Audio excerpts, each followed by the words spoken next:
ሸኔ ነው ይሉናል፣ ግን ሸኔ አይደለም ይሄንን ያመጣብን። እኛ መንግስቱ ነው ራሱ ወረዳው እስከወራጃው ስተዝሆኑ ድረስ ነው እኛን ውጡ ከሀገራችን ላይ ያማራ ተናጋሪ አማርኛ የሚናገር አገራችንን ልቀቁ ተነሱ ተዝህ እየተባል ህጣኖቹን እያረዱ ሴቶቹን እያረዱ ነፍሰ ጡሪቱን ዘጠኘኛዋ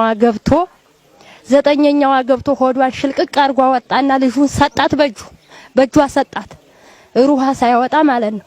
ትንሾቹ ልጆች ለባል የደረሱት ልጆች በብልታቸው በእንጨት እየሸቀሸቁ አንገታቸውን እስከሚቆርጡት ድረስ የሚያደርስብን ስቃይ እንኳን ለተማረ ብሔር አይደለም ላልተማረ አሳዛኝ ነው። እንኳን እኛን አይደለም እንኳን ያየነውን አይደለም ለሰማው የሚያሳዝን ነው የኛ ነገር።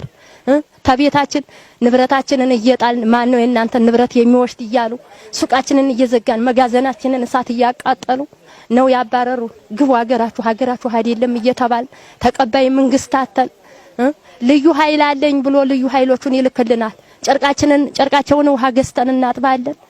እንጀራ የለለንን የኛ በሰኔ በግንቦት አዝመራችን ዱር ቀርቷል። እየገዛን ታለው የለለው እየተበዳደር እየገዛን እያበላን ውጡት ሀገራችሁ ውጡ ኃይል ከብዶባችኋል ቢሊየን አለ በሱ ትመታላችሁ እየተባል እየወጣን ልዩ ኃይሎቹ ናቸው እኛን ለሊት በ10 ሰዓት ተቤታችን አስወጥተው የመቱን። የዛን ጊዜ አሳዛኝ ነው የኛ ነገር መቼም። ስንቶቹ ሽማግሌ ወይ እጉሬ እየገቡ ስንቶቹ ህጣን ወይ እጉሬ እየገቡ አሁን የኛ የራሳችን ማለት ነው ስንት ልጆች አሁን ተፈርክሰው ሐኪም ቤት ራሱ የገቡ ልጆች ያሉን። ጥይቱን እንኳን ማለት ነው 2 ሚኒሾይ ቢኖሩን እነሱ ተቋቁመው ተጥይት አውጥተውናል። ገደል ተንከባለን ስንገባ የመታን ድንጋ ልብሳችንን ተተን የምንበላውን እህል ተተን ዛሬ ግን ይሄንን አገሩን ያቆይልን።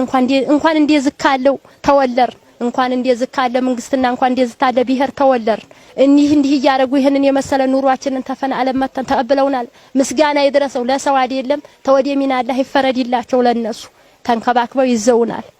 ግን አሁን እዛኔ አሁን ራስ ማለት ትልቀኛው ልጅ የዛን ጊዜ በጥይት ሲያባረሩ እስካሁን የት እንደገባ አላውቅም። 15 ዓመት ልጅ ጥዬ ነው የገባሁት የመጣሁት እስካሁን የት እንደደረሰ